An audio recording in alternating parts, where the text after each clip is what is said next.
Hello, friends, and welcome to episode 9. In May, we read Name of the Wind by Patrick Rothfuss. This happened to be one member's favorite book, which I can only describe as a darker, Harry Potter-esque type of read.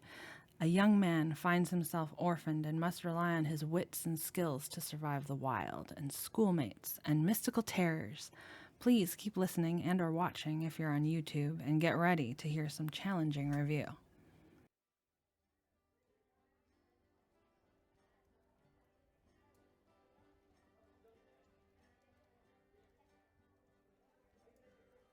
Hello and welcome to the Mess Hall Hangout. This is our monthly book club podcast episode,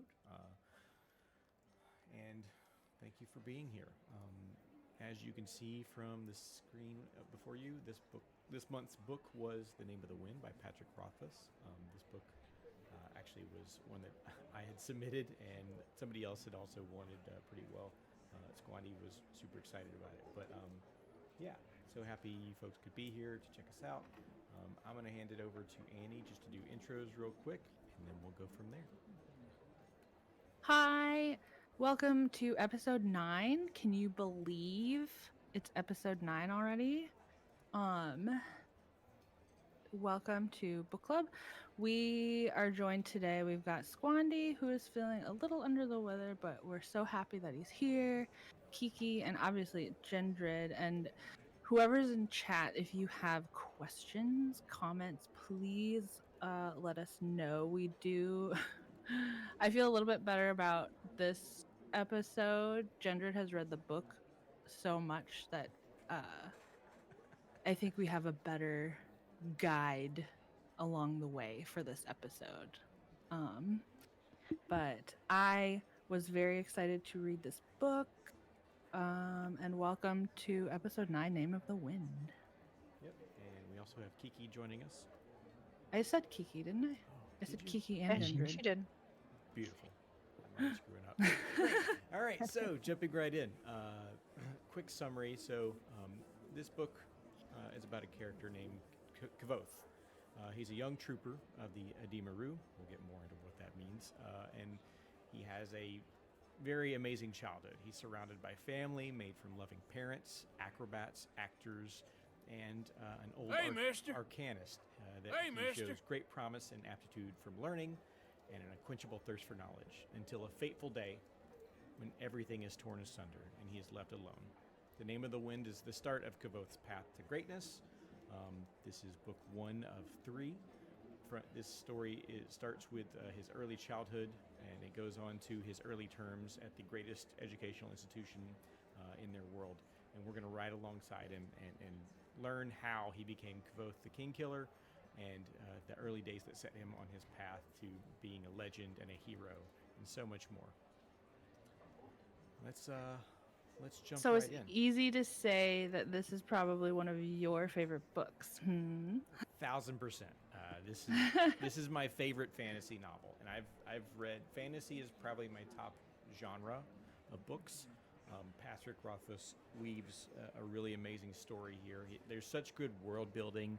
The magic system in this is also amazing, and it's one of those things where a lot of fantasy novels sort of gloss over magic, and they don't really get too deep into it. But he sort of lays out the whole system of magic and how it works, except for the name of the wind and essentially the naming of things. But they even break it down so it's almost like a scientific part, where he talks about how you can tie these two objects together with magic, and when you lift one, you're actually lifting both, and you can feel it because the one you're lifting feels twice as heavy or 3 or 4 times as heavy depending upon certain circumstances.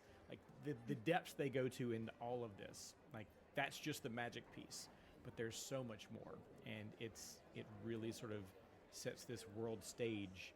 And I don't know, there are other books that do this well. This is just my favorite. I agree. I wanted to know more. I definitely wanted to know more of the system and how it works, and why the things are called the things. like when he starts learning from Ben, Mm-hmm. right? That was his mentor, Ben. Mm-hmm. Yep. Um, that was so fascinating to me. And it kind of made me, those first couple chapters when we get introduced to Ben, and then uh Ben, is it the night that Ben leaves is when No, tragedy strikes? no, it's after that. It's a little ways after that, but it is after he leaves the troop. But Right. it's So probably like those, I want to say a couple weeks afterwards. it was like those couple chapters when I was reading them, I think I messaged you or I put something in the chat where I was like, I think like I'm kind of getting misty. Yeah, Like yeah. it was, I just love Ben as a character. He's one of my favorites. I wish we had more of him. Mm-hmm. Unfortunately, he left the troop. Uh, but yeah, I think Ben was one of my favorites, and so Eddie actually had this book in Audible already, Mm. and he's like, "Oh, you're reading Name of the Wind." We actually started. We got like 8 chapters in, and then it was a road trip, so I fell asleep.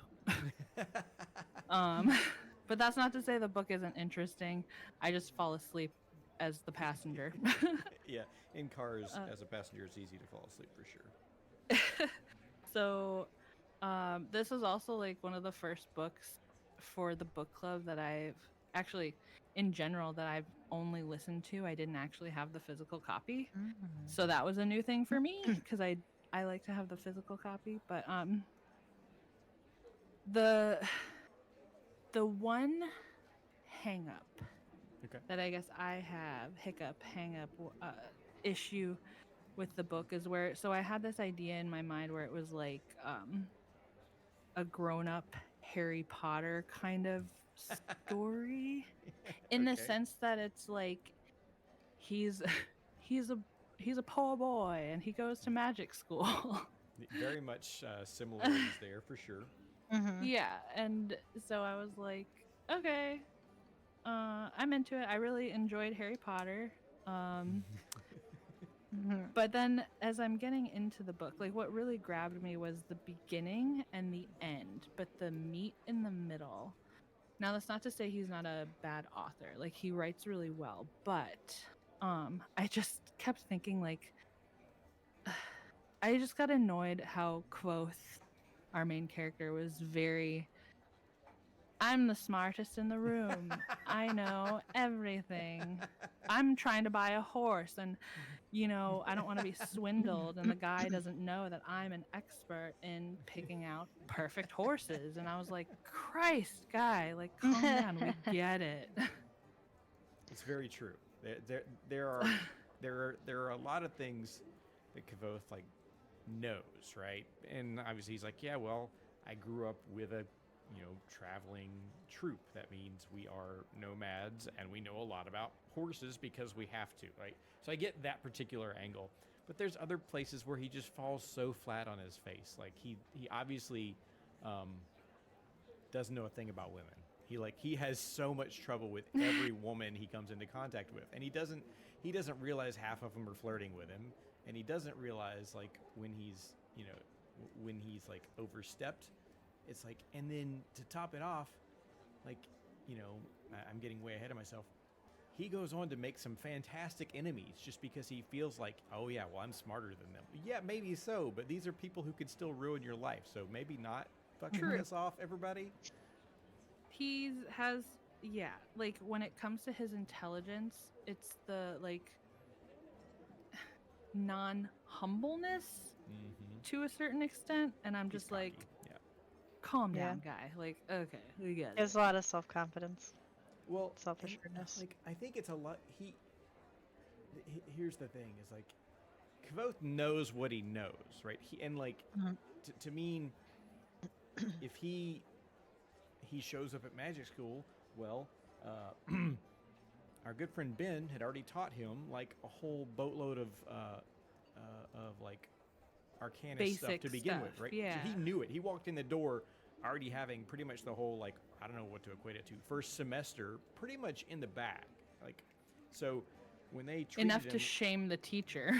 Well, the teacher was a dumbass, so that's Yes, a different problem true. entirely, right? Like, if the teacher had just done a couple of simple things, it would have gone completely different. But the teacher was fucking.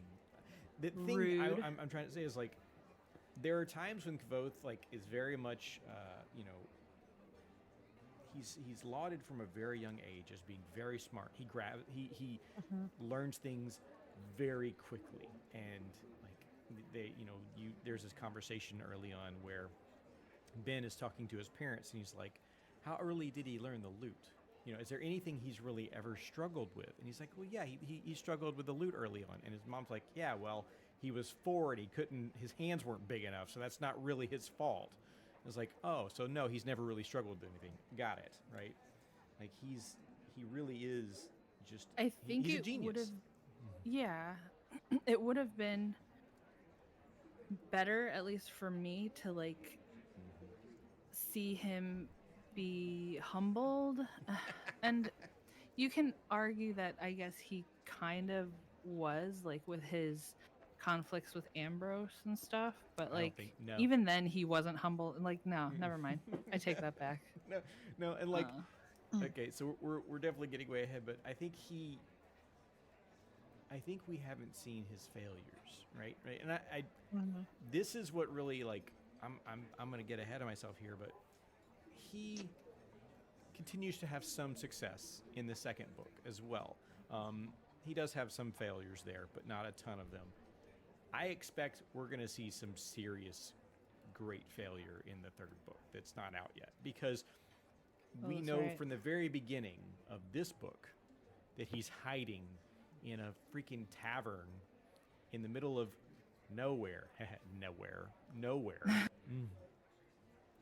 He's like, he's obviously fucked up somewhere along the way to be hiding out and waiting in the middle of nowhere just to die. Like True. True. Yep. his Yeah. world is like obviously not all the fantastic things that he had hoped it would be. And I think that's what keeps me interested. It's like, yeah, he's smart. Yeah, he grasps things very quickly. Like he moves up the ranks at the Arcanum very quickly. He makes some really good friends. He like he always seems to find success in the most interesting ways. But he's also, abjectly poor for most of it. Like so, Mhm. despite being very smart and being very skilled, very rarely does he have any money. Even at the very end of this book, he finally comes into some money, but like, he's gonna have to pay the Arcanum. He has to buy a new loot. There's like all this stuff that Yeah. we know he's gonna have to pay immediately. So he's gonna be broke again, and I think that's where we kind of see one of his failings is just he doesn't have the the money, the monetary situation that he needs to survive in this world. And Mhm. I'll say one thing. His time in Tarbean was a really difficult time. He was pretty much like beat to shit and kicked around most of the time he was there. He did Yeah. get one over on the one boy, right? And he did get to actually interact with Scarpy there, which again, getting ahead of ourselves.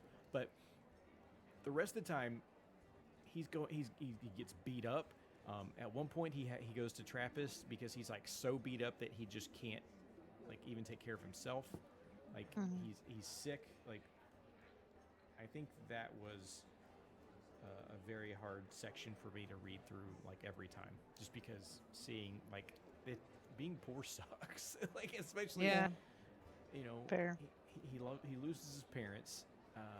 You know he loses Ben because Ben goes away to his retirement, his ideal retirement, and he's Mhm. left to like do what? He struggles. So starting back at the very beginning of the outline, the book starts with Coat, the innkeeper. Mm-hmm. And Coat is a um, mild mannered, red haired man who runs an inn in the middle of nowhere. I love that name. And essentially, he's young for an innkeeper, and people take note of that. He's also not from nowhere, and people take note of that as well. But He does well for he takes care of people. Like he doesn't make waves, which is I want to highlight that he doesn't make waves in nowhere. He's here. He's just hiding out, and he plays the part of an innkeeper. So much so that we see like later, in later parts where he he's talking to the local blacksmith. He's like, hey, if you see that so and so family coming around, tell them I want some more mutton. Because he knows that they're on hard times. He's trying to help in little ways that he can, because he has a little bit of money, it seems, and he's not doing too bad for himself here, but he is in a sense hiding, right? And he has his assistant, right, that we know as Bast, and Bast is just this lovely young man, also not from nowhere, who's dazzled all the ladies, and He's so handsome. he's so handsome, right? And then out of nowhere comes Chronicler, right? Chronicler is an author in this world. He's a writer, and he's quite literally just going about his way, trying to just capture stories from around the world and document them. And I like the whole cyclical part about how like we actually refer to a book that he's written several times throughout this book, which is interesting. But he essentially gets robbed and on the way to nowhere, and he's on his way to nowhere because he heard a rumor that Kvothe was there. And everybody knows Kvothe as like his his story is what he's the king killer. He's the king killer, which we don't quite know what that means yet. I still don't know what that means. He's also the Bloodless, the Arcane. Yep. And Many there's titles. he has so many titles because he's made a name for himself in the world, and this is partly by choice, right? Because he is of the Ademaru.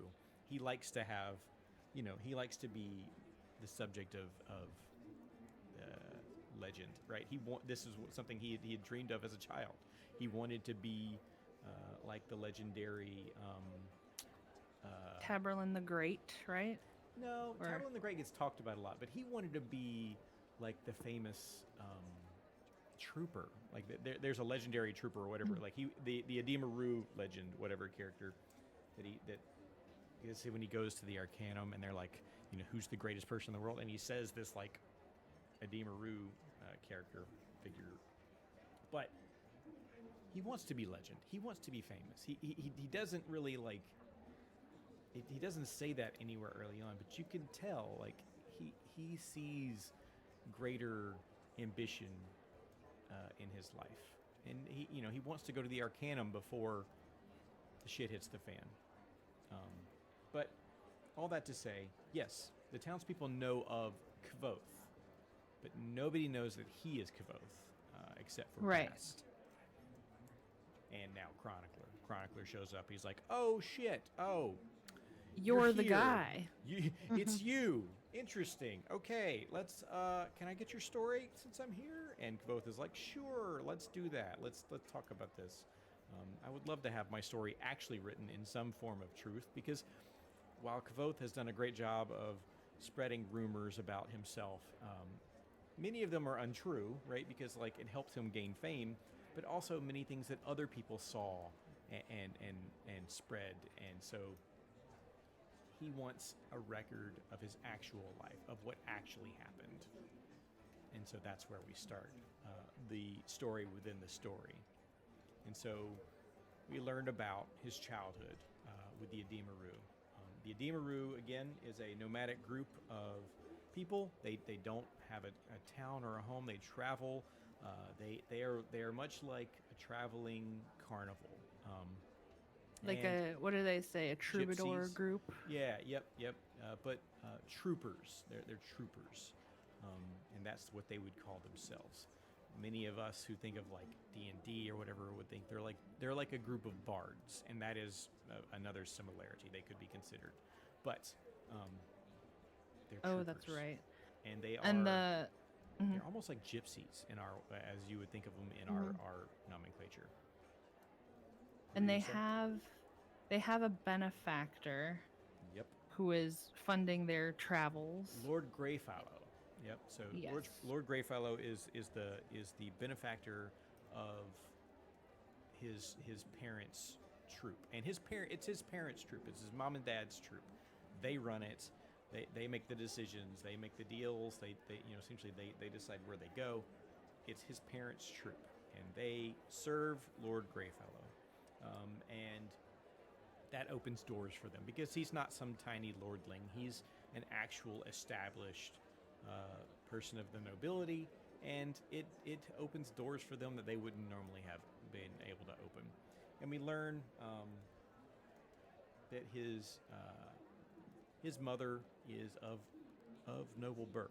His mother was part of the nobility somewhere. We don't quite know where from this book. And his father stole her heart and whisked her away. And so we know Now she's part of the troop. now. I mean, she is a Dumaru now as well because she's part of the troop. She's of the one family. We also learn of the Waystones, the Waystones being the giant stones that they stop at along the way because they are markers of old highways and thought to be good omens. And so the scene settles upon them pulling into a town, and they are the town councilman comes out and he's like, "No, get out of here. We don't want y'all We here. don't. Whatever." Yeah, You know, the last group that time came troubadours. in, yeah, exactly. Mhm, They came in, they destroyed. tore up the hall. The hall belongs to the town. We can't have that. I don't trust y'all not to do that. I'll give you each a penny. Get the fuck out of here. I mean, that's pretty much how he treats them. And like, Kavoth is like standing to the side. He's like, "What the fuck? Like, do you not know who we are?" Like, you can see his cockiness early on, right? But he doesn't say that out loud. But he gets upset. He's always like eavesdropping as a Right? young child. Very bad habit. And he hears his father sort of like work the man over. He's like, look, fine. We'll be on our way. I'll make sure Lord Greyfallow knows that we were such a burden upon you, whatever. And the guy's like, who? No, Lord who? You can have the hall. You can use it. It's fine. It's like he quickly does his about turn after like talking to local another local councilman or whatever. I think the town, like whatever they call the local policing force. But Has while the this is small happening, meeting. yeah. But while this is happening, Kvoth like sees his other cart on the other side of like the square, essentially like that has already been sort of like shooed away by the local council people. They're like, "Look, we don't need none of your witchcraft." He's like, "I'm not a fucking witchcraft. What is like?" He's like, "I sell herbal remedies. Like I'm here to help." He's like, "What the fuck? Don't y'all know what a real sympathist is? What an arcanist is?" And they're like, "Get out of here!" And then they treat him like shit, and then they're like threaten to put him in chains because he's talking back to them. And Ben suddenly whispers, and a great wind swoops in and pushes the two gentlemen back, not heavily, but pushes them back and lifts the cart a little, and the donkeys kind of stir a little, and from that moment, Kavoth is hooked. He's like, "What is this? Quoth What did is I like, just see? What was yeah. that?" Right? And we see. I need to be an arcanist now. He's like, "You did magic. Magic. I want to know magic. magic. What was that?" And All of the terms in this book, it's like a little bit different too. So it's like if you're a magician, you're an arcanist, and then magic is what, sympathy yep. is what they call it. Yep. That is one form of magic, Right. right? So the most common form of magic in this world is sympathy, and it is primarily one of two things. They use sympathetic bindings, which is where they essentially know how to use certain phrases to make things work. They're sympathetic bindings for binding, stones together or binding different things together. They're sympathetic bindings for pretty much like most of what we would call physics, right? All different types of things related to physics. And so that's really like the basis of most magic in this world. Most people don't run And, around like, screaming the name of the wind, right? it's so thought out too, where it's not just like, oh, they can just cast whatever magic thing, and like they can control like a rock moving, or Mm-hmm. so there's a lot more to all of it than like I'm gonna compare it to Harry Potter, where they're just Go like ahead. Accio wand, or Accio teapot. Like, there's more to it than just saying the words and getting what you want. Correct. And we Oculus at, Reparo. at this point, like Kavoth like becomes enamored with Ben because he's seen something he doesn't understand, right? Like, and our young genius wants to understand everything, right? And so he's like, look, I can tell you're having a hard time. We could actually use someone like you in the troop. I'm just going to say, why don't you join us? He's like, you can do that? He's like, it's my parents' troop, but it's kind of my troop, but it's really theirs. But I'm just going to say, welcome in. And he's like, he makes a deal right there on the spot. And of course his parents approve because it's not a bad deal. An arcanist can, like we learn right there, a lot of stage performers die a young age from using like bad makeup, like makeup made from things that are toxic that can kill you. Yeah. Well, a lot of people use that kind of stuff because it's part of their job or whatever. And so like Ben helps out in a lot of ways.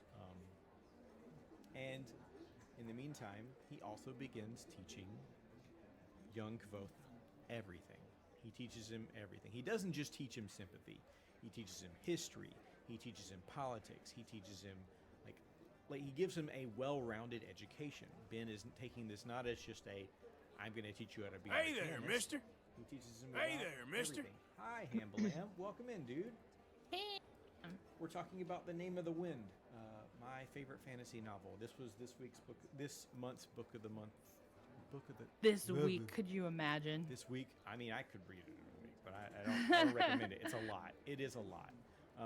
But I love that aspect too, right? He doesn't just like give him magic and then disappear. Right. Into the wild, Like, you right? can't just willy-nilly fix your glasses or turn into a cat, Right. And he also There's substance.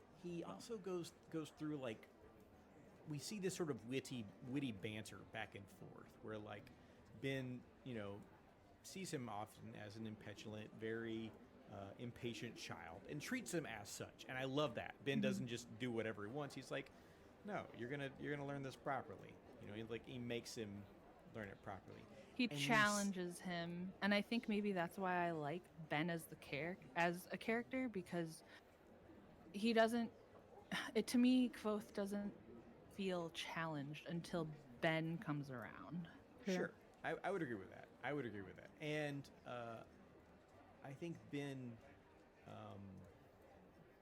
is a catalyst, right? So Ben is a catalyst for Kavoth, because if Ben hadn't come along, Kavoth would have just gone on to be another trooper, or pretty much, or died in his parents' caravan or whatever.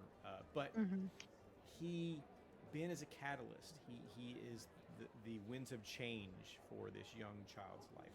The winds of change, you say? Oh, nice. Ooh, I like that. Okay, that was good. And while this is happening, we learn that Kavoth's parents, his dad in particular, writes songs. He's not just a performer. He's not just a traveling troupe manager.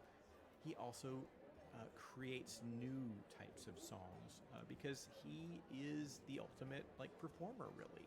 And we learn that he is trying to research the story of Lanray. Lanray being a very, well-known figure in their history, but also uh, the details aren't really clear. It's And so, like go ahead. it's like I guess I would compare it to like a biblical story. Yeah, You know. very much so. Like, what if we, we're trying to find out more about Alexander the Great? Sure, people know he existed and a lot of things that happened, but he wants to know the real story, what happened, and make the it nitty into gritty. a song. Yeah, Exactly. yeah. And this is what Arladin does. That's his father's name, Arladin. Arladin seeks out these songs. He goes and talks to people in every town, and that's part of the beauty of being these nomadic people. They can go and gather stories and put them together into these works of art.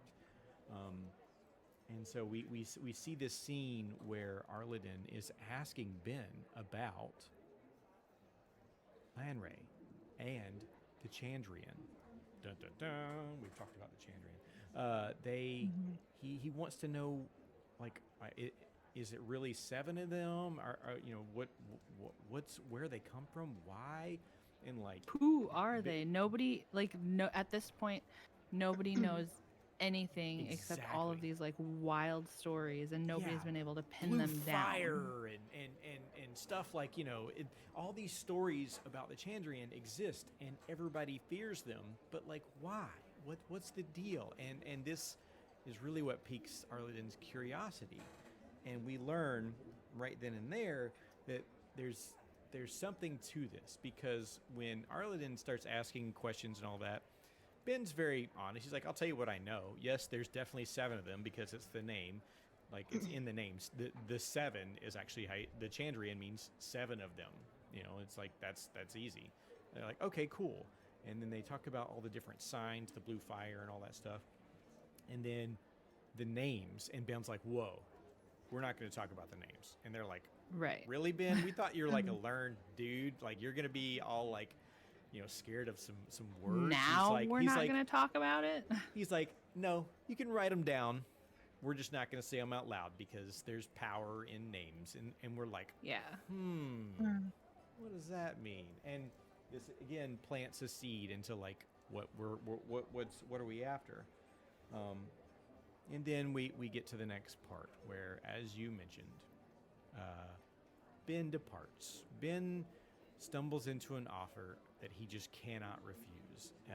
A better trap could not be laid for him, where a widow, the widow of a local, what are they called? The beer maker, whatever. Her husband died, and now essentially their business is in badly need of someone who can take over his tasks. This is perfect for Ben. He's like, I've got this. He's been brewing alcohol since he left the Arcanum. He's like, I'm down. But this also means,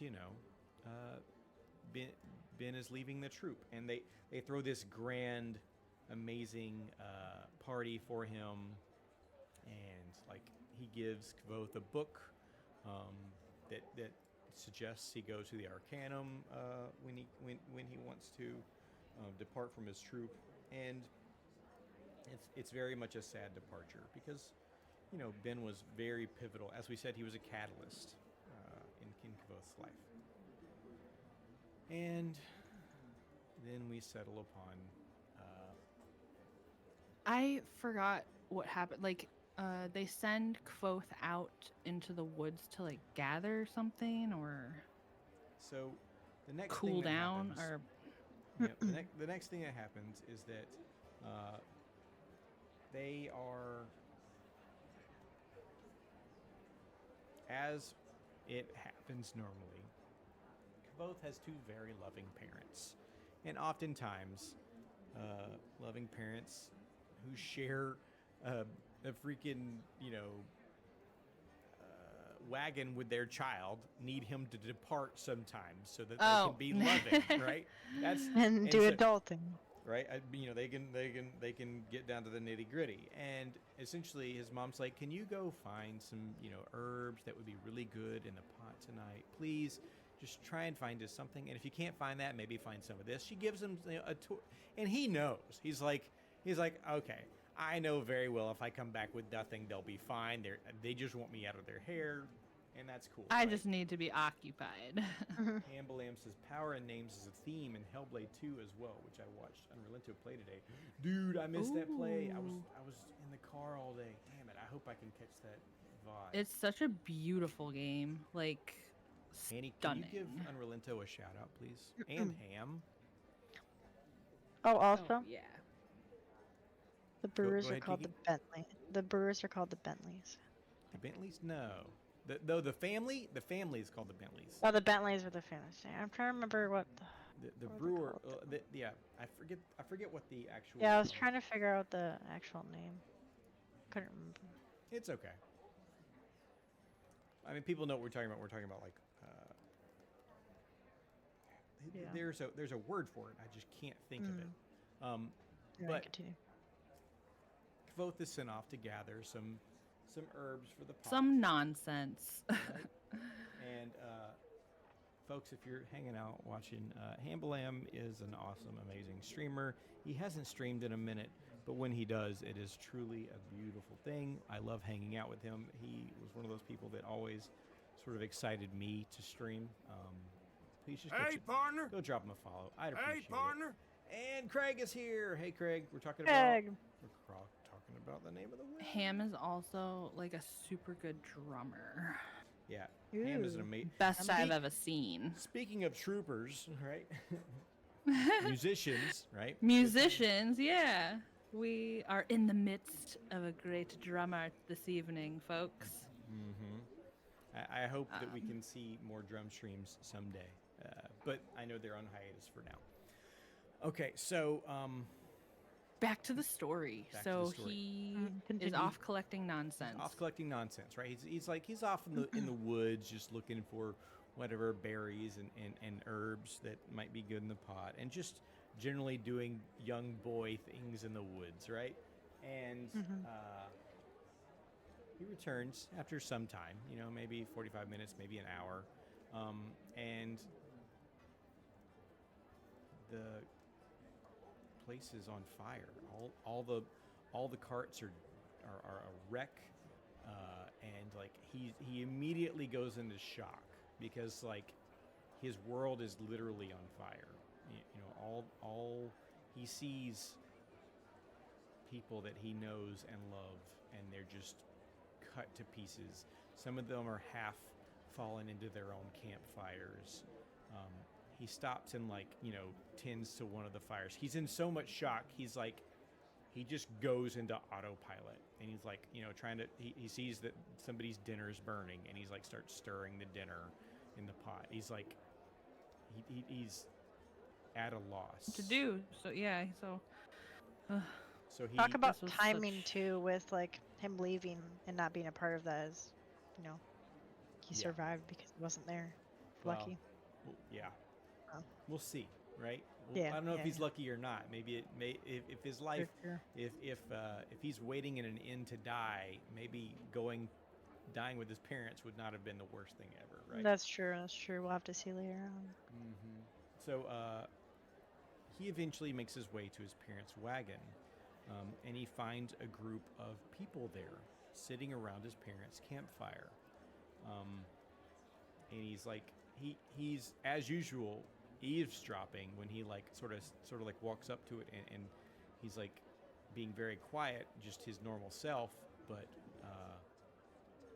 he touches part of one of the wagons, and it just the metal just rusts away under his hand, and the wagon sort of just almost falls on him, but he's he sort of falls over and stands up, and these people, if we'll call them that, see him. And at first, one of them jumps up with a sword thinking he's somebody about to attack them, and as soon as they see it's a young boy, they're like, "What's this?" And one of them says, what are you doing? Is this your parents' campfire? And he's like, he like sort of nods weakly, and they're like, well, someone's parents have been singing all the wrong kind of songs, and like at that point, we think he's about to get skewered by a swordsman with like black eyes, and somebody to the side goes, quit fucking with the kid. I don't remember his exact wording. He's like, you need to stop playing with him. Like this, we're not here to mess with kids. That's not what this is about. And you see this gentleman wrapped in shadow, cloaked in shadow, sort of like admonish the swordsman, and so much so that he uses what looks like magic to sort of bend him to his will. He's like, who do you serve? He's like, I serve you. And like he says it weakly. He's like, who do you serve? So we see there's this power play within this group. And then they look to the sky, and they're like, they're coming. And he's like, to me, and like all the people come to him, and he wraps them all up in shadow, and they disappear. And at this point, we're left with Kavoth sitting, standing near, I think he'd fallen over on the ground. He was like near his parents' campfire, and he sees that their wagon is on fire too. And so he sort of like goes back into autopilot mode, and he like jumps in there, and like he tries to find, some stuff that, he wants his book. He treasures certain things. He grabs his father's loot. But he doesn't know if these people are coming back to kill him or what. So he gets his shit and he runs, and he heads off. What into the he woods. leaves with the loot and the book The loot that Ben and the gave book, him, and I think like a couple other small things. Nothing big, right? He just like barely enough to survive with. And he's off into the woods, and we fall upon him at that point, just surviving in the woods. He's like he doesn't know what to do. He's a lost child.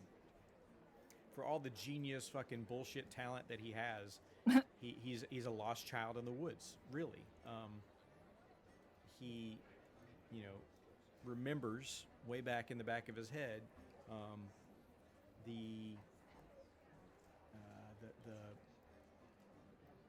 woodsman skills that he was trained by one of the people from the troop. And they taught him how to track. They taught him how to set a trap for small game.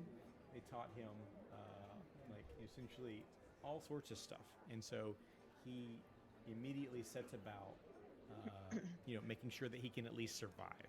So he's got enough. He finds a stream that's clean, so he's got enough water. He sets a trap for a rabbit. It catches a rabbit pretty quickly, and then when he goes back, he realizes that he doesn't have the heart to kill it. I mean, after seeing so much death, he really doesn't.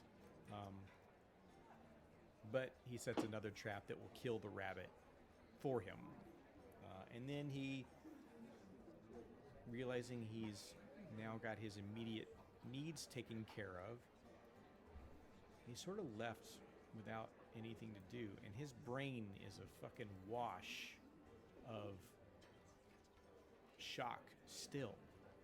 He doesn't even think about what happened to his troop or anything. He's still like on autopilot in many ways. So he sits down and starts playing his father's lute in the woods, just to do something. And keep high, yeah. Right. Just to keep moving his fingers and his breath, and eventually a lute string breaks, and he learns to play without it. And then another lute string breaks, and he learns to play without it. And then another lute string breaks, and he can't play. There's not enough strings left. Like he can't play a lute with only, I think it was 3 strings, whatever. Like it doesn't work. The sound is not correct. And so he realizes he has to do something. He has to leave the forest. That he doesn't know the world. He hasn't really like studied geography that well. He doesn't really know where he is. And so he sort of just looks for a road and starts walking. He needs to find a place that can sell him lute strings. That's all he really cares about right now. This is also like the compared to him at the end, or like at the end of his story of himself. This is his lowest low. Yeah. Where it's like the contrast of him being such a cocky shit. Oh yeah. So I guess I get surprised where he like dude, where do you get this attitude? If you've come from this such humble beginnings. True, but at the same time, he's a survivor, right? Like even though he was in the True. woods with nothing but his father's loot and a book, he was never in any real danger there. Like he was just True. bored, right? Yeah. And he faced down. He didn't really face them down. He met the Chandrian and survived. True. How many people can say that in this world? Probably not just a- many, right? Why Just do a you very think, complex character. Why do you think that they didn't kill him though? I don't know. Because what was his name? The one that like toyed with him, just like he should have just stood up and killed him. Like if that's if you're thinking about like that whole like, well, somebody should have just shot Hitler, right? Well, if he just stood up and killed Kvoth right there instead of like playing with him, so his own hubris, right, got the better of him, which caused God, what is his name? Lanray becomes, I can't remember his name, but essentially the hooded figure gets tired of his games and he's like, fuck, what are you fucking doing? Like, we're not here for this shit. And we're here to make sure that people don't know about us and people continue to not know about us. And you're just fucking playing with a child. Like, quit it. And at that point, they are chased away by something else. And we don't know really what at that point. And so like that is pretty much his introduction to these mythical Chandrian. Yeah, and they try really hard to erase any evidence of their existence too. So essentially, it would not do for them to have Arliden write this incredibly amazing, memorable song about them.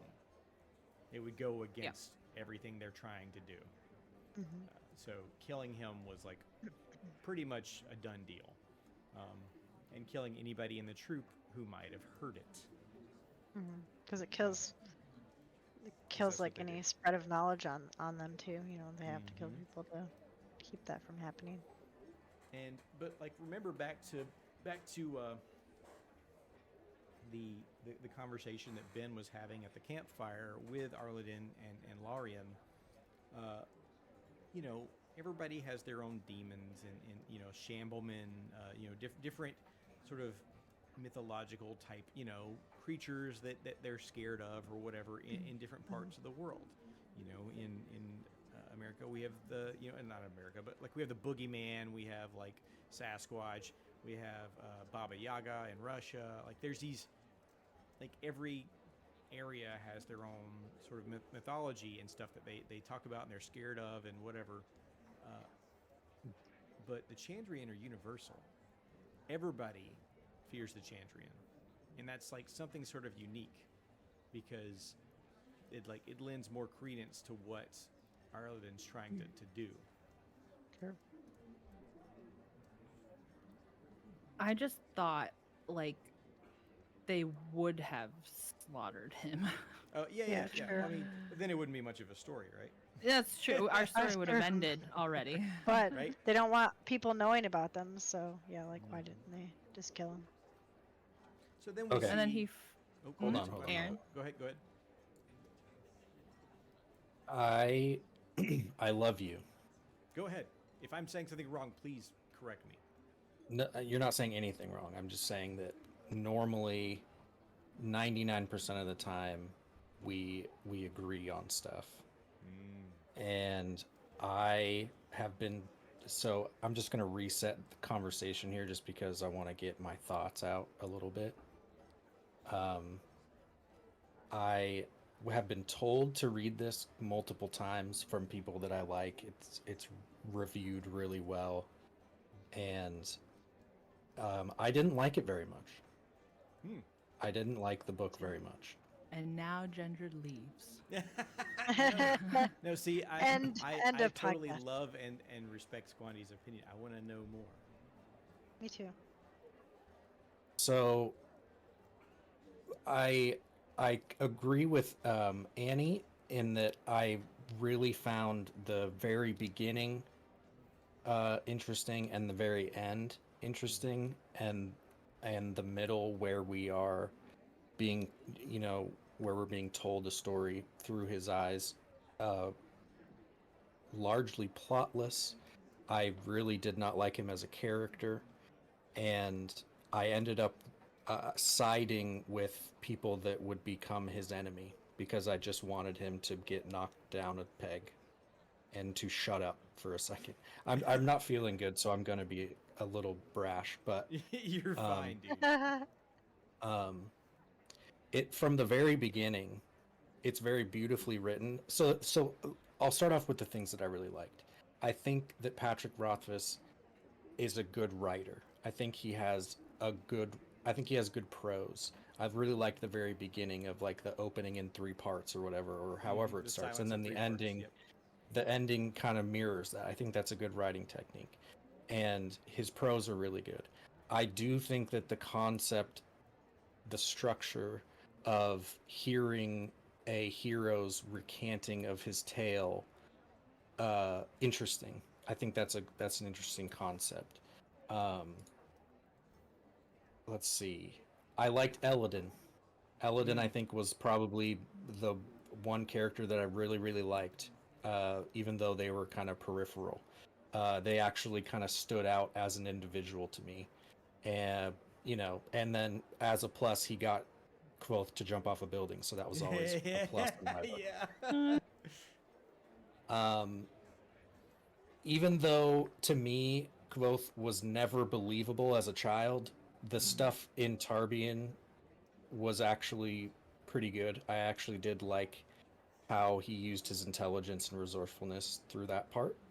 Um, and that's pretty much the stuff that I liked. Okay. Um, That's totally valid. Like um, I can't argue with any of that because like it's your opinion and I think it's great. Like It also gives like other perspective where it's like, here's a book that's so widely praised.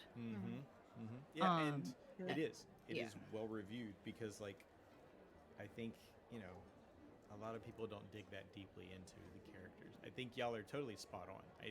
I don't disagree with what Annie or Squandy is saying because I think Kavoth is very brash and he's an asshole to a lot of people, right? And he's very smart mouth. Like I for one was like the first time I read it, I was like I did not expect him to actually get into the Arcanum the way he acted and everything. I was like these people are gonna fucking laugh him out. Let's see what happens next. it Like there doesn't was matter. Everything works out for him. Everything.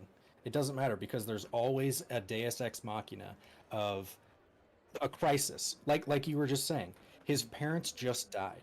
He needs to run away and survive in the forest. That is a huge point for character growth. Oh, too bad. He already learned how to do all that. He's an expert at that. Okay, great. Um, what else? Every time he comes into a struggle, it's solved. My He my already lute, knows how to do that. my By the 6 way, or my 7-string lute just popped one of its strings, but I can just, play with 6 instead of 7.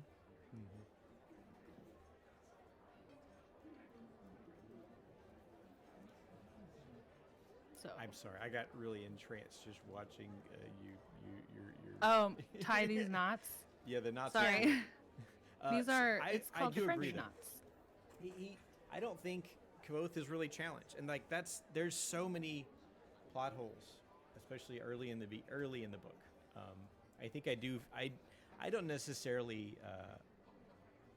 I don't love Kavoth as a character. I like. I actively hate him. I It's like. so much so that as much as the ending intrigued me, there is no way you could pay me $1,000. I will not read the second book. That's fine. He is so insufferable. And my theory is that he is a self-insert. That somebody really hurt Patrick Rothfuss, and he wants people to think of him as a genius, know-it-all, never do wrong, lady swindler, and it's just a pure Lady self-insert. swindler. Like one of my favorite parts of the book was when he straight up gets kicked out of the university. They're like, raise a hand, how many lashings he's gonna get, and if he gets kicked out. And they're like, he's like, if I get kicked out of the university, my life is over. And I'm like, okay, cool. What's gonna happen? I bet he doesn't get kicked out. I bet he doesn't. Oh, I bet he doesn't. And then he goes, they all raised their hands, and I got kicked out. My life is over. And I was like, fuck yeah, dude. And then you read Fuck the yeah. next And then I sentence. turned the page, Yep. and the next chapter is, and then they told me, actually, JK, you're not actually kicked out. I'm like, dude, are you fucking serious? Jesus Christ. You're so funny. It's so annoying. Me too. And even my first inkling of this is even at the very beginning when he's hiding. Because at first I was like, okay, at least cool, secretive Batman Kavoth, hiding out is interesting. So maybe he does get humbled. Maybe at one point in the story, someone is like, dude, sit the fuck down. You don't know everything. And just like sit down and shut up for a second. The only character that can do that has done that was Ben, and Ben is gone. True. Like, I mean, Ben gave him all these Deus Ex Machinas. Anything that they can do in the story, they can just say Ben taught him that. Oh yeah, this guy taught him that. He needs to ride a horse 70 fucking miles on one horse. Mm-hmm. Oh, by the way, he's an expert horse rider. Like, fuck off, dude. You need to learn something. And then, yeah, sure, the teacher's an asshole. But if I'm in that classroom and the teacher's like, you know what, Kavoth, you teach the class, and he just gets up and does it, I'm in the class going, dude, sit the fuck down. I don't want to learn from you. I don't care if this teacher's an asshole. Sit the fuck down. You're a student. You're a student. There's no reason for him to be a genius other than for him to have no plot throughout the whole story. And like the fact that his one downfall is like women is like, okay, but all women are fawning over him. The only reason women exist in the story are to be fawned over him or to be saved. And it's like, there's just no point to it at all. Debbie. Was that her name? I kept calling her Debbie. But she tends to fawn over him too. In this. Oh, that's true. Yeah. Like the moneylender Debbie enjoys his company, and she flirts with him. She wants him to like spend some time with. She's definitely fawning over him. She falls in that same group. So yeah, right at the very beginning, it was my first inkling that I was like, something I don't know about this. And it was when he meets the chronicler and he's hiding out. He doesn't want people to know who he is, where he is. He's hiding out. And then this guy's like, oh, I'm the chronicler. I write a bunch of stories about people. And he's like, well, just so you know, I've done all this stuff. I've slayed dragons, and I don't write a story about me. Don't do that. Please don't. And he's like, no, please let me write a story about you. Please. And he's like, well, if you must, okay, fine. You can write a story about it will. And then I'm take like, 3 days. okay, bro, if you're trying to be cool and mysterious, then be like, no, don't you fucking dare write a story about me. And like, I don't even care if there's lies and I want to set the record straight. You want to set the record straight because you're fucking you're full of yourself, dude, and you have been full of yourself. And I'm waiting for the whole story for someone to put him in line. But what happens is I end up cheering when he gets kicked out of the fucking thing. When he gets kicked out of the university, I'm like, yes, he actually needs to struggle for once. And it's like, just because his parents died, everything else needs to be easy for him. Like, he can't even be poor difficult. He's poor, and then he's like, well, I play the lute perfect, and I'm just gonna play this contest and win a bunch of money, so that's cool. And like, the people cry over his songs, like, dude, shut up. Dude, stop telling me how to feel. If you want me to cry over this dude's song, write a very compelling paragraph. Don't just say, and then everyone wept because I played the lute so good. Dude, shut up. I don't care about you, dude. Go sit down. Go sit down in the back of the room. I don't Aaron want to is hear about your story. Ambrose. I totally am Ambrose. When he gets there and he's like, I want to go into into the whatever and read all the books. Oh, dude, I have so many examples. So he goes in there and he goes, Oh my god. I want to read the books. And Ambrose is like, let me guess, you're a troubled teen who fell down some bad luck and you traveled a bunch of miles over here. And like, he gives him his actual story. I'm like, yeah, bitch, tell him. And then he gets in there finally to read a book and he goes, it's funny. I worked my whole life to get into this library with all these books, but all I want to do is get into this one locked door. But I guess that's just me. I'm like, no, bitch! That's everybody! Everybody has morbid curiosity to get into one locked door. Shut up! You're not special! Sit the fuck down! You're not special. That's it. That's it. Yeah, Look. rant over. Let I me speak. strongly dislike this book. Everyone wanting to go into that door doesn't fit with the world he's in. Oh, everybody, this is Casper. Hello. Yeah, the mysterious voice that, yeah. The mysterious voice you're hearing is I'm just gonna be Yeah. Coffee Lord Casper. forthright right now. There is nothing any of you can say to change my mind on that. I'm just like I'm listening, but like I so staunchly hate this character that it doesn't matter. Don't worry, I'm not gonna try to argue. I am so happy that you have such a dissenting opinion. I like it's good. It's good to like have someone who like can pick it apart and tell us the flaws. There's nothing wrong Because with not that. everybody's gonna love a book that a lot of other people love. I gave you the stuff I liked. I liked. Yeah, sure. I Sure, think there I are like some some good stuff. aspects. There are some good Yeah, aspects. but like you liked him being poor and Tarbian, and you Yeah. liked him. You liked Ambrose, like essentially fucking making his life hell, right? But even Yeah. there, like we see he gets the better of Ambrose, like I most know of the he time. always fucking wins. Oh my god. But it's not. But it's like, it's not forever. I'm waiting. He definitely has soured royalty against him. Soured the nobility. I had to against him. look up at when I started reading this, and I got to some of the stuff where like my eyes were rolling in the back of my head. I had to Google like, are you supposed to like him? Like, is this? Am I supposed to be rooting for him? Because I actively hate him, and people were like, I don't like him. I do like him. It's pretty split. So I didn't feel crazy. I know that some people don't like him, but But do people hate him as much as you? no, I think I'm the person who hates him the most. But the number one thing that people kept saying is like, if you don't like him in this book, do not read the second book. Yeah. That he gets worse. It's just There's just no shot. There's just more. There's more of it. It's the same character. Like he continues to he's gonna go fight some big strong dude. Guess what? He kills him. Guess what? He's gonna go face this really tough trial that really he should never be able to pass.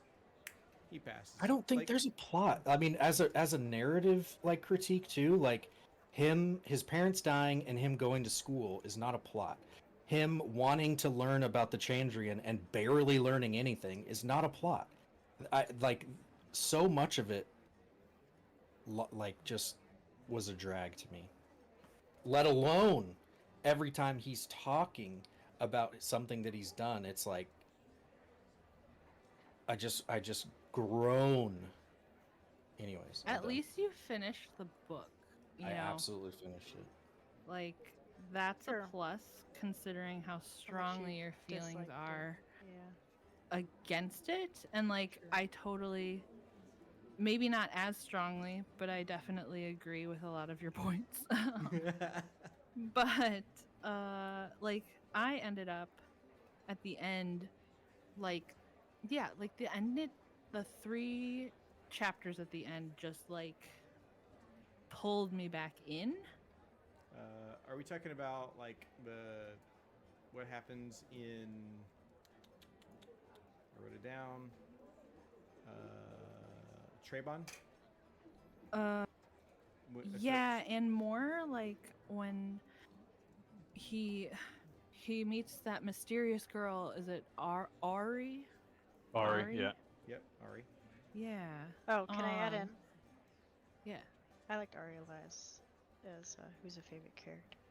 While we're She's your talking about favorite her. character? Yeah, cause I don't know, just kind of like her like gentle nature and her like kind of unique relationship with him. I just thought she was an interesting character. It adds kind of like a tenderness to the story. So. What do you think happened to her? Is my question. She has her own novella. Oh. Which is Ari book 1.5 is her novella. The Slow Regard of Silent Things is the name of it. Oh, okay. Yeah, I kind of liked her a lot. She has and Bast has his own book as well. I've got that on my shelf to read. Have you got the new version or the all-in-one version? I don't know. Okay, because Bast's story was originally written as a novella with like 10 other people, how they all put their book stories into one book type thing. And then instead of releasing book 3, he decides to go, I'm going to write a story about Bast, based on the one that I wrote already. Oh, wow. Dick. Yeah, so that got released last year. Yeah. And that was Bast's story that, yeah. Okay. All right, so what were you saying, Annie, about the last 3 chapters? You really liked the last 2 chapters really pulled me in. Yeah, because Ari, I like her mysteriousness. Obviously, I'll probably learn more about her, like either reading a summary of the book or the book. But because she just like what he is finding a place to practice his what does he play? A lute. Yep. Lute. He plays the lute, and he finds a secluded area over the courtyard or something, which is why I chose a tree, because he's always talking about a tree. Yeah. Fair. So I was like, oh, I'll just do a tree.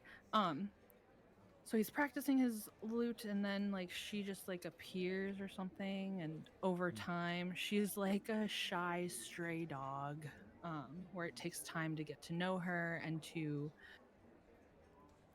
start a conversation with her, and even like he does give her food and everything, and clothes, but she seems to not like that. Like she doesn't wear the clothes. But she lives in the underground, or the underneath. Underthing. The underthing.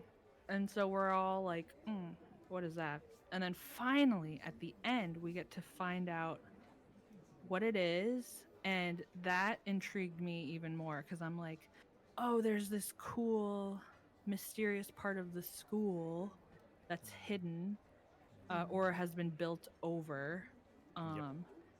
And there's all of these hallways and secret rooms, and still filled with like stuff, which I thought was really cool. And then he finds the secret, the rumored secret entrance to the Arcanum.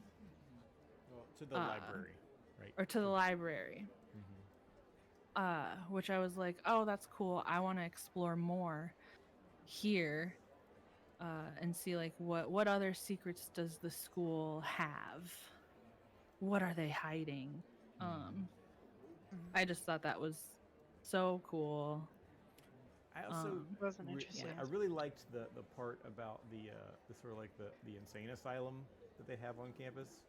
Right, and they were like, how, like if he were to tell people about Ari, she would be 100% sent there.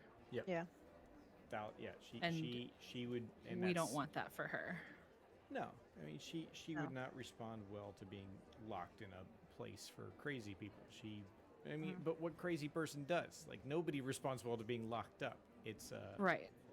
And so he's trying to protect her, which I find like that part I find to be pretty noble. He's trying, but it's also selfish, right? Because we don't really know what's wrong with her, besides the fact that she's probably a cracked student who exactly who ended up there. and she's, you know, she's managed to squirrel herself away underneath this school and stay hidden. So obviously she's resourceful. She's not dying, but she's certainly not living in a lap of luxury. If you look at Elodin's quarters in the crockery, like it's not a bad place to be, but it's probably not, you know, it's not our place to really decide whether she should be there or not. But it's certainly not Kavoth's place either. And we don't ever find out like how long she's been there, No, True. right? no. Yeah. She's just there. She's a part of the school. Yeah. But she's, you know, she's also, what is it? Elodin knows about her, right? Like he at least knows of her, even if like he hasn't been able to make contact with her. Does that happen in this book? He gets to interact with her, or is that in the next book? That's this one, but very minimal. Okay, yeah. So, and we see that you know, he does take what's her name from the Medica to go look for Ari after the big like chemical accident happens. Yeah, that he caused. No, he didn't cause it. He did not cause it. So he was there, and he noticed that the chemical container was like oddly like moist, wet. It shouldn't be. He's like that looks kind of weird. Is that weird? And Jameson, one of the guys who works there, he's like, yeah, you know, better cold than hot. No, not a big deal. And then later on, when he's like working near it, he hears a gasp and a scream, and he turns around, and there's fluid dripping out of it, and that's when the shit hits the fan, and he burns himself saving. I can't remember her name. A girl there, because she's in the corner, like working on a project, and she's like gets trapped by the noxious fumes. And then it ends up going down the drain, and then he's like, "Oh shit, Ari lives in the drain." He's like, "Fuck, where does that go? And is she in trouble?" Right? And so I think that part, that's one of his good qualities. There is he does look out for his friends. Like it's one of the things that I think he, you know, he's too prideful, far too prideful, and he's obviously. Like he talks about the one part where he's like really hard up for money before he goes and borrows from Devi for the first time, and he doesn't want to like he doesn't want to like let money come between him and his friends, because he has friends who have money. They're not like wealthy as Ambrose, but like Sim has money. He's from, you know, a wealthy family. He could have asked for help, but he's like, no, True. I won't do that. I'll go get a loan from a loan shark. It's like, yeah, I don't think that was the wisest decision you could have made, but okay, sure. It's your life, man. So, and then like he has like another his titles and stuff come from all of his deeds that he is starting to do along this journey. Mm-hmm. Yeah, and so we see the bloodless, right, when he gets whipped and doesn't bleed. Because he took that not magic potion, but you know. He takes a medicine that like essentially that restricts the coagulates the his skin. Yeah. Blood. Yeah. Oh my and god, he then- can't even get fucking whipped right. Like he can't even get punished right. Who hurt He you, doesn't even Squandy? bleed. Kavoth This did. book. Kavoth hurt him. This book Patrick hurt me. Rothfuss hurt He's him. getting punished finally. Like it's and then nope, he gets out of it. He knows how to I get out. feel of like his It's parents just being so murdered was Deus punishment Ex enough. Machina, dude. Was That doesn't negate any character development. Just because his parents died doesn't mean that nothing else bad can happen to him. That's fucking crazy. his parents? Doesn't give him a hall pass. Huh? So- They got the shit. I suppose he Um, doesn't even really lose access to the library because he finds a new way in. Right. He gets I was waiting for tricked into Squandy getting to- kicked out. Yeah. I mean, Squandy was getting there. But the whole he really like you know, he should have gotten in a lot of trouble for missing classes and stuff when he went to Traben, but he didn't. And then he he fights apologized, a and they were like, dragon no big deal. Yeah, he fights a and Dracus. defeats a dragon, a Dracus. Yep. Because there was rumor he goes to the town. This is when he rides the horse 1,000 miles, not 1,000, but like 80 miles, 70 miles. So he's in Imre, the town next to the Arcanum, and he's just having a night out drinking, stumbling on his way back to his room, and he gets attacked by some thugs. He like gets attacked, and one of them actually like cuts him with a knife, and he gets away. He like blinds them. He fucking like threatens them, and then he goes and hides. He hides down by the docks, and he hears a conversation. He has this fucking nasty habit of listening in, eavesdropping, and he hears a conversation about this wedding up in Traben that became a massacre. Like, and he's like, "Oh shit!" One is dead. And there was blue fire, and he's like, "Fucking Chandrian." I guess there's a fair thing to mention that throughout this entire book, he encounters Denna. Denna, yeah. Jenna, Yep. Every Diana. now and again, she will appear, and Yeah. he is absolutely captivated by her. Yeah.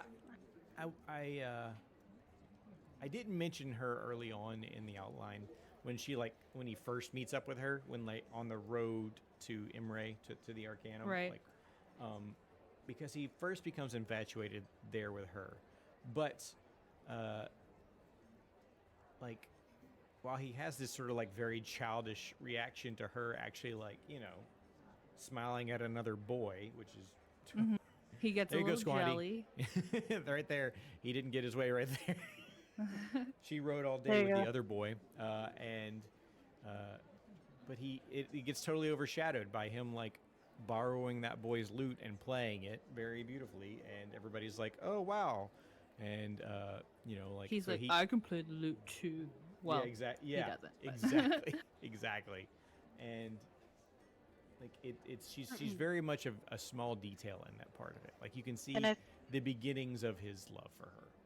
I I have think to that's- say though, like as soon as we got to Kavoth explaining to Chronicler about like the woman who like changed his life, I was You can like, talk son about of a Bass. bitch, it's gonna be that girl. It's Oh, yeah. gonna be that girl from the wagon. I knew it. the wagon. I, Yeah. I love how Bass describes her though. He's like she's got a crooked nose. He was She's like, got a crooked "What? nose. She's got a crooked nose. It's just something I I almost noticed. feel like It's the like, entire time Bast is like, well, she's not as beautiful as me. yeah, I love Bass for that. That's funny.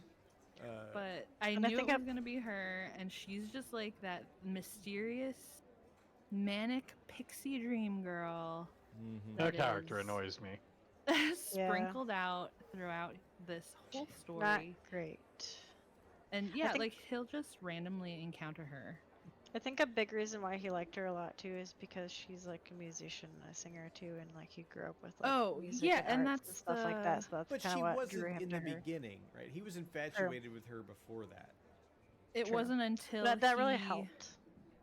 He was trying to prove himself at the tavern by Mhm. playing that song, Mhm. and she joined him in singing, and he's like, Yeah. "That's what my really drew angel, him to her. Yeah. It's my Eluan. Yep. The music. my Elohim." Yeah. Yep. Yeah, and obviously that part is like, and then he searches the whole tavern for her and can't find her, and then they chance upon each other, and then it turns out she's actually on a date with one of his friends, and he's like, "Fuck." Shit. I just hate that book 2 doesn't answer any of the questions I have after book 1. I mean, About Denna. No, about the Or whole, leave a lot in of- the general. whole, It leaves a lot of everything. cliffhangers. that's what, like that's what I keep saying. Like book 3 is gonna be, it's impossible. Has to be a Like, lot of there's wrap so up. many It's fucking, impossible. Yeah. There's so many fucking questions between the first two books Like, I don't see how he can do it, answer all of them. And I think Squaddy's probably gonna be like, well, he can't fucking answer him. He'll just be like, you know what? He's the fucking magical wizard boy of the world. There's your answer. Done. A nice clean. Nice clean answer. And Yeah. So, of there are course- some really interesting parts in the second book, I will say. Okay. He definitely, you know, he fights different enemies. He definitely he has some new challenges. Well, the first one, we don't even, at least for me, what was it? The first couple chapters, they're fighting like the spiders, the scare or Oh, um, the Scarlet. Scary? the Scrael. Scrael, the Scrael. Scrael. And so that's like our first introduction of like what people will consider or what this world says are demons. Mm-hmm. Yep. Yeah. And so And yeah. and he says they're not demons, right? And like Bass is like, Well, in he's- Chronicler, like they're not demons, but Doesn't he do that on purpose so he doesn't want them to freak out? no. I thought it was a crowd control kind of thing. At that point, he was sort of in shock. I think that this guy walked in and sort of dropped his Scrael on his table, and he was like, "The fuck?" And he, seeing that, he was like, "Okay, well, now I have to deal with that problem." It's very much a like he can't keep these like fucking redneck nobodies in the middle of nowhere from thinking it's a demon. Like, there's no way that these people see this black rock spider monster and they're like, demon, done. Demon. And That there's a demon. he doesn't have any like he is dealing with like trying to be hiding, but also like knowing way too fucking much about things, right? Like, you know, every time he like slips up in the inn, he's like, he turns to Bass and says, you know, tell them I broke my knee as a guard on a trade caravan. I'm gonna go lay down. Like what the fuck? Okay, that part he's like, he always has an answer for this shit and then runs away, and it's that part definitely annoyed me. Well, and Okay. he not finally, but he gets humbled at the end too when the I don't was know what reading that's some- called. The like a monster and the skinwalker or human, the something. skinwalker, yeah. Yeah. So like the skinwalker arrives and he tries to set it on fire, Yeah. but he fails. His magic doesn't work. Yeah. And then Bast tells Chronicler, "Don't talk about it." Yeah, don't ask about his magic because it doesn't work, and don't get him to play music because it's just gonna make him sad. It's like, Bast, stop fucking, you know. Do you want us to get the story or not? And like that's the whole twist at the end when we find out that why Chronicler is here is because of the rumors that Bast has been spreading. Yep. Yeah. Yeah. So Bast wants Kvoth to be himself. Kvoth has retreated into this character of an innkeeper, and like Bast says, like, you know, the first month, you know, the innkeeper was a mask. Now he is the innkeeper. You know, he's like, you wear a mask too long, you become that mask. He's like, and I need your help to make him back into what he once was, and you're gonna do it for me. He's like, Bass is like very, very direct. He's like, you're gonna fucking do it. Like, you think you can run away? No, you'll never find love. You'll never, you know, I will hunt you down. You will never enjoy, you know, a sweet breath ever again if you cross me on this. I was like, God And damn, Bast. we learn earlier that Bast is a fae. Yep. This part cracked me up. So Bass is a fae, right? So like when Chronicler first finally glimpses him as he is, so I don't quite understand that part, but he's like, he saw him for what he was. Like, instead of boots, he has hooves. And he's like, he's of the fae. He's like, he seems like almost like a satyr or something along those lines. But it's really funny because later on when they're trying to like make up an excuse for as for why Chronicler is in the inn and all the like regular townspeople come in to have their nightly beer or whatever. He's like, oh yeah, Bast got sick a year ago and he really wanted to have a will, and he's like, and to my master I give my best pair of boots should they fit him. I'm like, fucking, you don't have boots, you shithead. What is this? You know, boots. You And liar. whatever pants that fit him. I was like, that's fucking messed up, dude.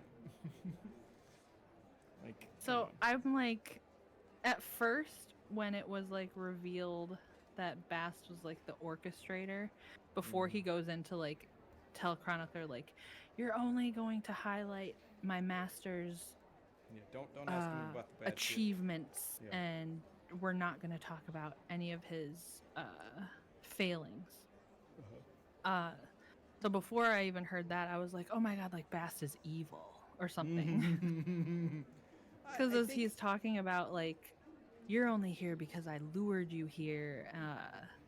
I planted these rumors all about town, and I was like, oh my god, is Bast evil? Like that could be cool, but So that's something to think about, though, right? The Fae, we learn a lot more about the Fae in the second book, and how the Fae is neither good nor evil. It's the Fae is just the Fae, and they are mysterious and wild and magical, but they are beyond our understanding in many ways, and there's like, we don't really know Bast's intentions, like what his goals are, or why is he training under Kavoth? Like why is he here? his apprentice? Yeah. True. What is a Fae apprentice to a human for? It doesn't, like, that part's never explained in book 1 or 2. Yet another unanswered question. True. I hate the fact he said it was a trilogy. It needs to be 5 books. He should have spread it out better. Yeah. I wanted to hear more about him being in, like, as a child being poor on the streets. I wanted that to be more in depth. I wanted to learn more about the characters he was with there rather than. And I mean, it felt long when I was reading it, but I've read it so many times that it's like, no, it's actually quite short. I really like, though, in comparison, the character of Trappist. I think Trappist is a very interesting and endearing character in Tarbean. Yep. Oh dear. Can you hear that? Barely. A little bit. Barely. Sorry, there's like thunder. There's a very loud Oh, really? clap of thunder. I was like, I'm jealous. And so, I guess, like, sort of getting close to wrapping this up. We see that Kavoth has some trials in school that he mostly gets over with. Eladin throws him off a roof. Well, asked him to step off a roof, and he does it, much to Eladin's surprise.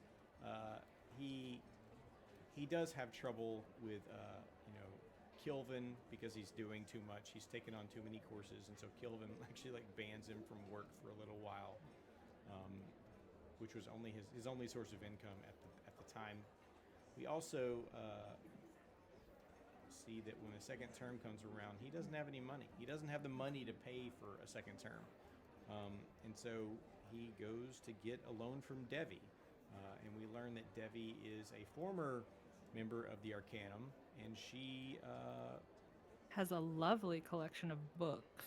yeah, she has her own little collection. I mean, she's not, I don't think she's allowed to go back for whatever reason, but we don't know why. I can't imagine like an educational institution like the Arcanum preventing graduates from coming back, which leads me to believe Devi did not leave on good terms. But she stays nearby, right? She still has. Yeah, she's like what, the next town over? Yeah. Yeah. She's over the bridge in Imre, and she loans out money.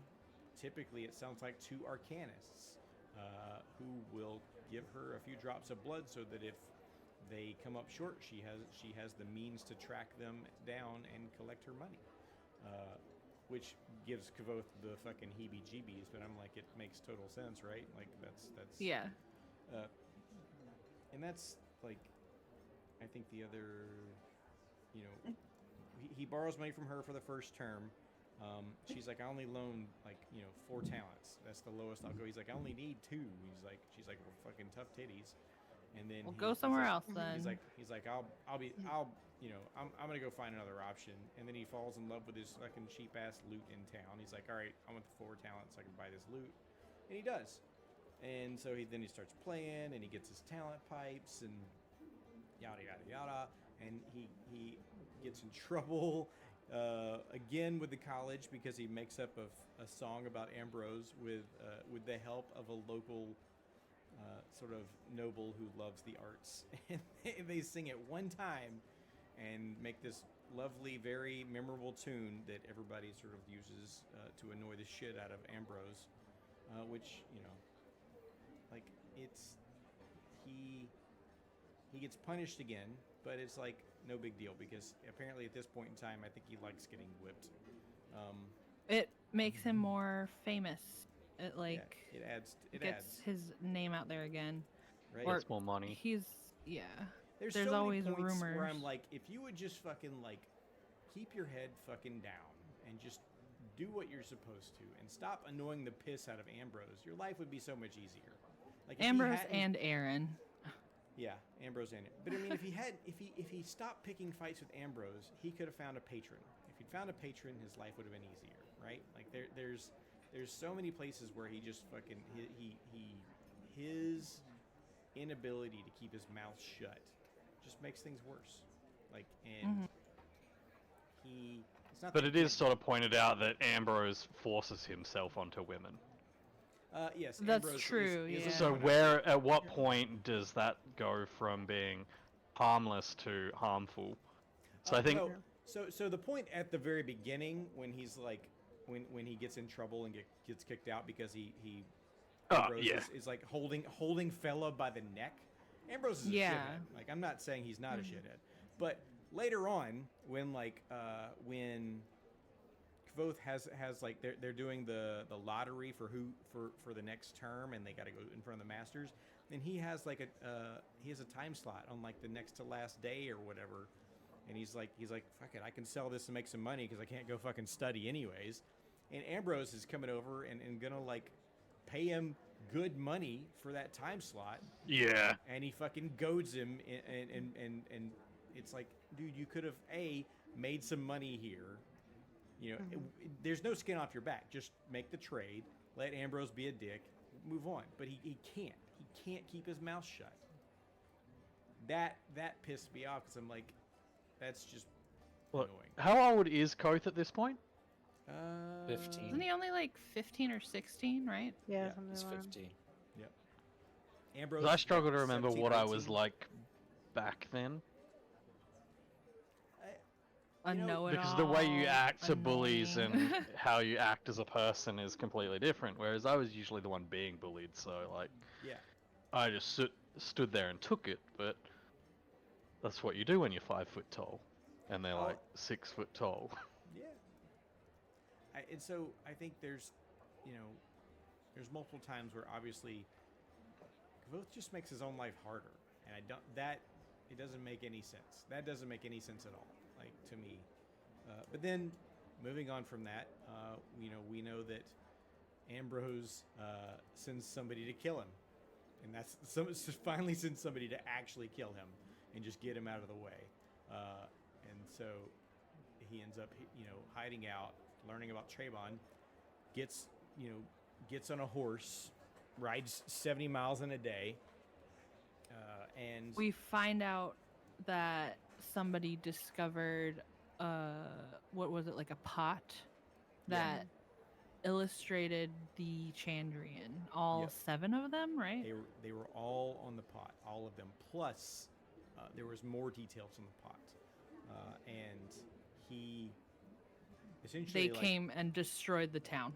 Yeah, they came and killed everybody at the wedding because the natural assumption was that the father who dug up whose people dug up the vase, he had been telling people about it. Oh yeah, there's this beautiful vase. It's got all these figures on it, whatever.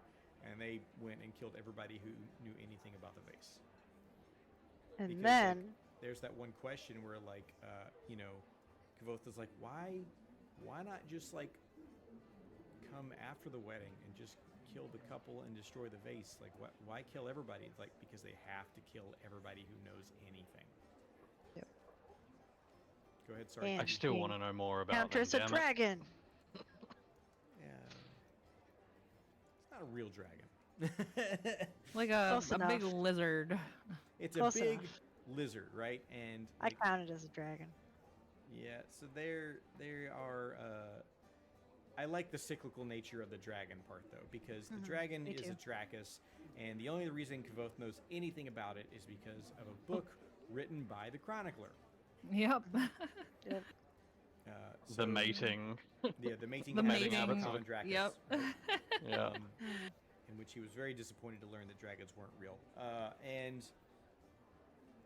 you know, he and Dinah are out in the woods looking for her patron after the red wedding of this world. Of this book, yeah. Yeah, and they see, you know, this fucking fire, and they see shit going on up in the distance. They see the fires coming towards them. They're like, what the fuck? And so they climb up on a waystone, and just when they hear it climbing up the hill, and they see that it's a Dracus, they're like, oh, okay. The fires in the distance actually weren't that wasn't the Chandrian, and the Chandrian. So they're like trying to piece together all this stuff with like this fucking big dragon in the woods, and the Chandrian killing the farm. The dragon makes blue fire, but things don't add up. The dragon was not at the wedding. And so after they get down, you know, after the next morning, they go off into the woods and they find a drug making facility. I'm going to call it that. Essentially, they find where people have like set up this outpost in the middle of the woods to create It's like moonshine. Denarothan. dinner resin. Yeah, it's like Basically moonshine. the sweet eaters fucking drug of choice. And they're like, what the fuck is going on here? And they find that the dragon has actually managed to kill the people that were working there, and has been eating the trees and getting high as fuck. And they're like, this is weird. Okay, sure. And they start putting it together, but like only after Denna has taken a substantial taste of the drug. Accidentally. Yeah, she thought it was candy. I'm like, you stupid bitch. What Oops. are you doing? You stupid bitch. Why would you just eat random shit out of a bucket in the woods? What is wrong with you? It She was was like they were hungry. in a cellar, and she's just like, "What's this random stuff? I'm gonna put it in my mouth." Yeah, Okay. first reaction, great idea. Obviously, she didn't go to the Idiot. Arcanum. And so, next thing we know, like, she's very out of it. Right? She's like, and he's trying to give the dragon like an extra strong dose of the drug to try to kill it. But in doing so, they realize that tonight is the night of like the festival, and the town of The Traven dragon is is attracted is to lit up, flames yeah. and light. Yeah, lit up by the festival lights, and heads off towards town. And now Kvoth has to like figure out what the fuck he's gonna do, because Dinah is very very drugged up still, but she's, you know, she's resting, and he needs to go do something about this dragon before it kills everybody in town. So he sets off to do that, right? And we know that he, you know, uses sympathy to kill the dragon. He pulls down a giant iron wheel on top of it, and some townsfolk people see him do this and assume that he is, you know, some A Bolin the Great. yeah, the next, right? And Tabalin the Great. And so we've like, then he's like, he wakes up in the tavern in whatever, and he's like, have you seen my cousin? Looking for Denna, whatever. And they're like, nope. And he's like, fuck it, I'm out of here. And they're like, well, you need to talk to the people and The constable. the constable. That's what it is, the Yeah. constable. And They're like, no, you did great things for us. Thank you very much. We know what to do. We buried it and burned it. And he's like, you did what? Because the Dracus was probably like 200 years old, and its carcass alone would have been worth a fortune. But they fucked it up. So I don't know why he couldn't just dig it back up though. Like that's the thing. Is like, yes, parts of it are probably charred beyond reason, but its scales are probably still down there and worth a shit ton of money. So. Sure, probably. But he didn't want to fucking deal with the people, and so he left town. Like, this is so stupid. There's still money in that fucking hole. And he needs money. And he needs That's money. what she said. Sure, he's Right? broke. Shut up. And so he heads back to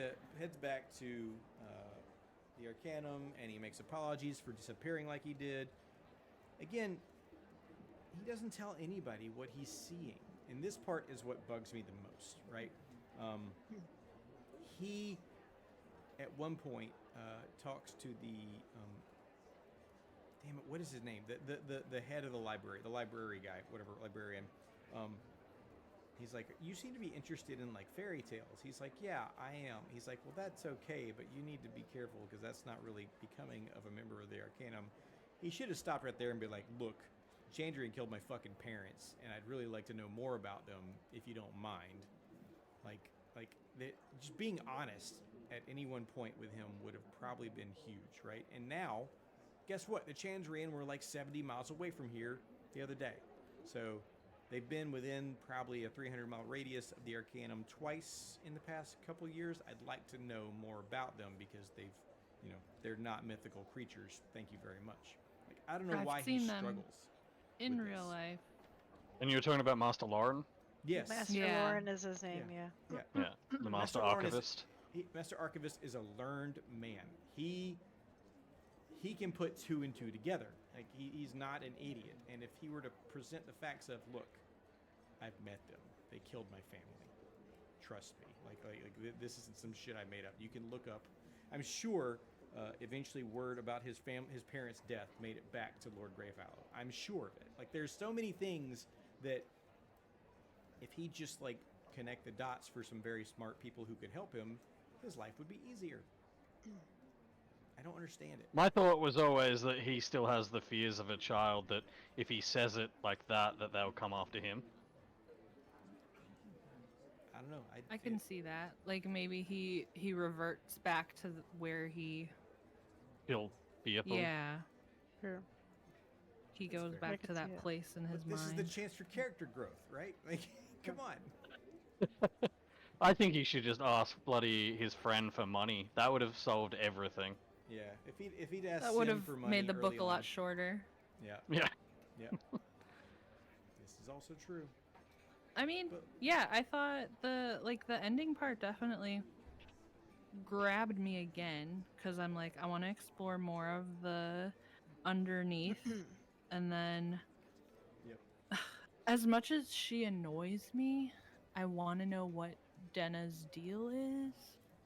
Me Yeah. too. Well, I Um, still questioned at the end of that one, like if her patron is with A the Chandrian, Chandrian?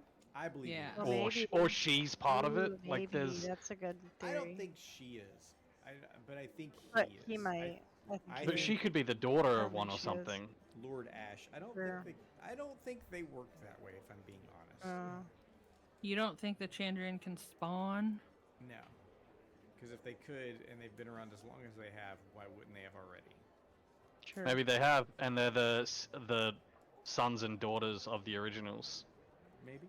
It's possible. Sure. You don't know. There's lots of theories. Stop with that. your fucking questions, Casper. My brain doesn't need this right now. Now you're making us really think. It's too But late there's for Well, I all mean, this definitely- thinking. It's only Like- 11 a.m. for me, and I'm fresh as Daisy. I hate you so much right now. At the end of the day for us. So the there's another book, Sir? right? We Yeah. and I want to go ahead and give you a little bit of information about that book because Is there more like plot to the next one? I mean, is there more plot than is in this Well, book? because it was Hey there. like more. It was like more character there. growth, like introduction to people in this one. So I'm. No, guessing the that second this one's the would be same more thing. like- You find out nothing, know nothing, and Oh. left with more questions. Yes. That's Yeah, not, so- that's so, not helpful. Okay. So book two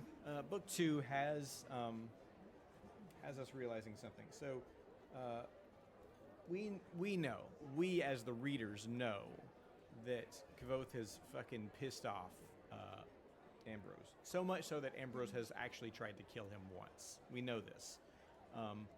And Ambrose goes back for another semester, and he simply can't afford it. And he's really just, despite having called up the name of the wind, that doesn't make him rich. He's still, he needs a break. He needs to find a patron. And so book 2 has him on the path to a patron, and leaving the school for a little while. And he goes into the service of a man of royalty, and goes to like do great lengths for him. And we actually get like some links back to his own lineage, his mom's family at some point in the second book. And we also we do get some more interactions with the Chandrian. There's also more world building. We come into contact with all sorts of mercenaries and people from other parts of the world. There's some really good stuff that happens there. I mean, if you don't like the first book, you're not going to like the second book. I think that's a given. It's the same Squandy will not character. No, I'm not telling Squandy to read it. But I'm telling everybody else, if you didn't enjoy the first book, if you didn't think it was fun to read, like, yes, the first part and the last part are good because that's some really like he's got some. Rothfuss does some really good parts in the beginnings and ends of both stories. He ties it together really well. He does that with the second book. Read the first chapter, read the last chapter, and move on. That's all I'm going to tell you if that's what you like. But if you liked the first book, you'll probably like the second book. Enjoy. We need questions answered, so I'm gonna have. You're not going to get any questions answered. Yeah, read book 3. But that's going to happen in a book that's never going to get written, I think. Really? Another. Which he apparently We'll wrote them answer 30 one years after ago, so... Yeah. I've got. So I guess I don't know if I will read the second one. I'm not telling you to.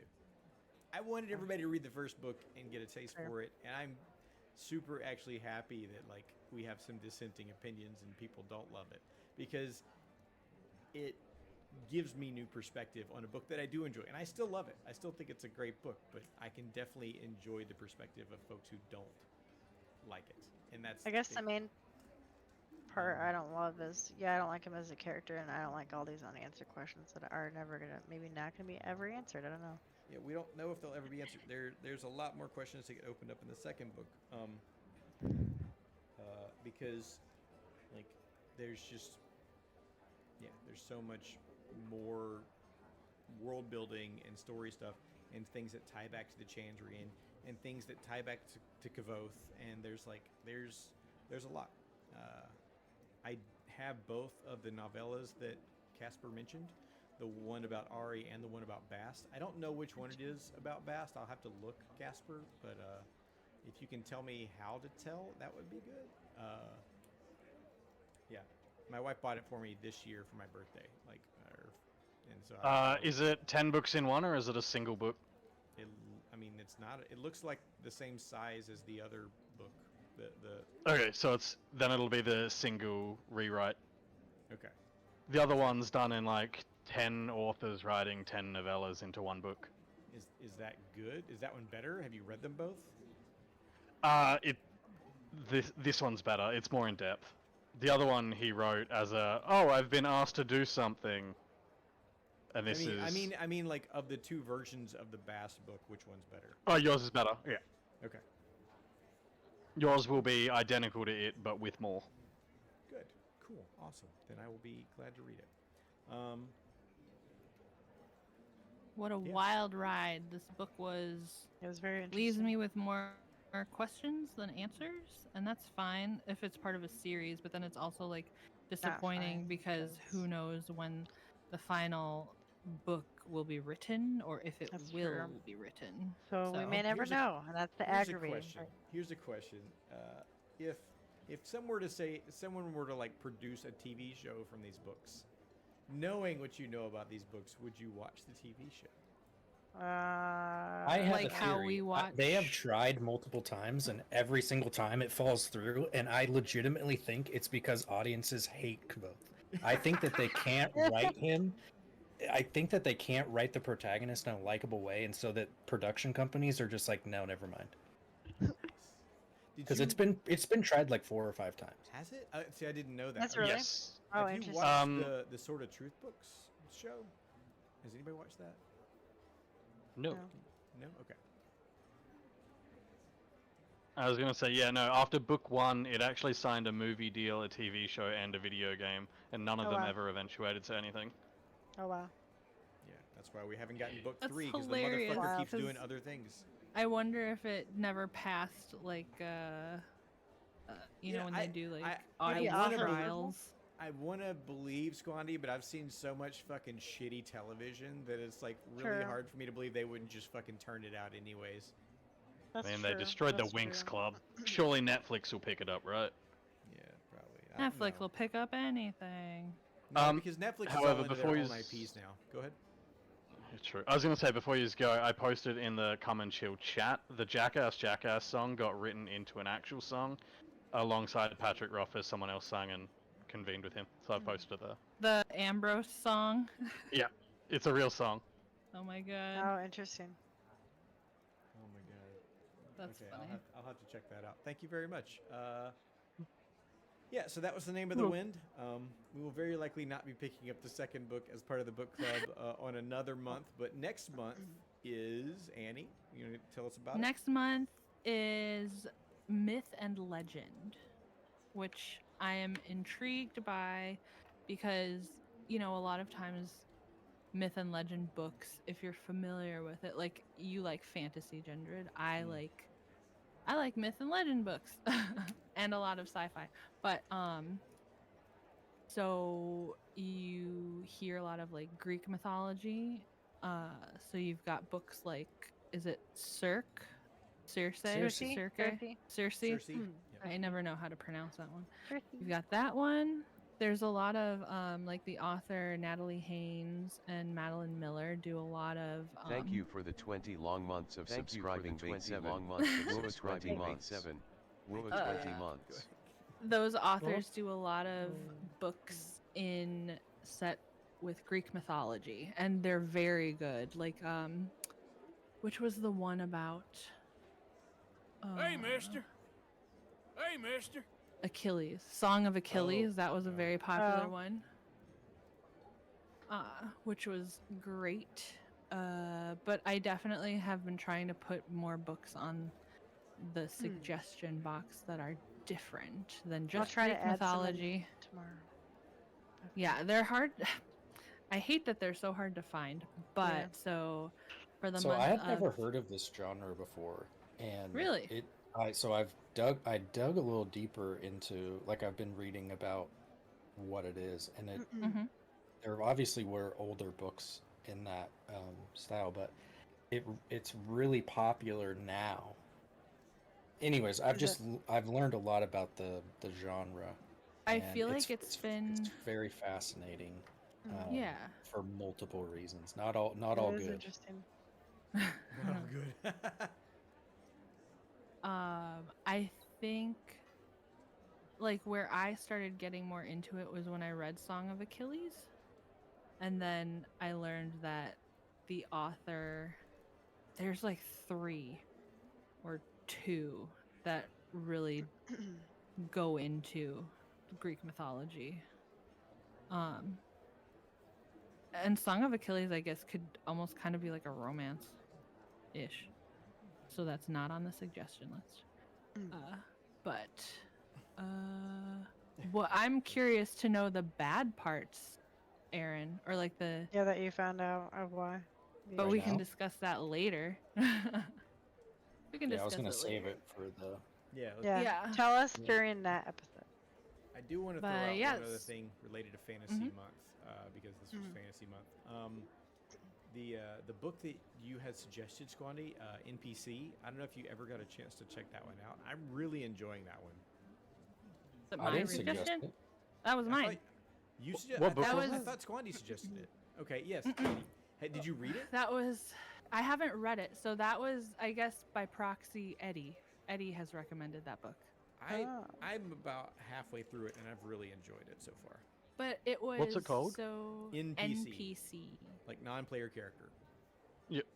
Who by? I don't know. Let me pull it up on my phone. I was gonna say, is it still in the It should still be on the book club listing? sheet. Yeah. It is by.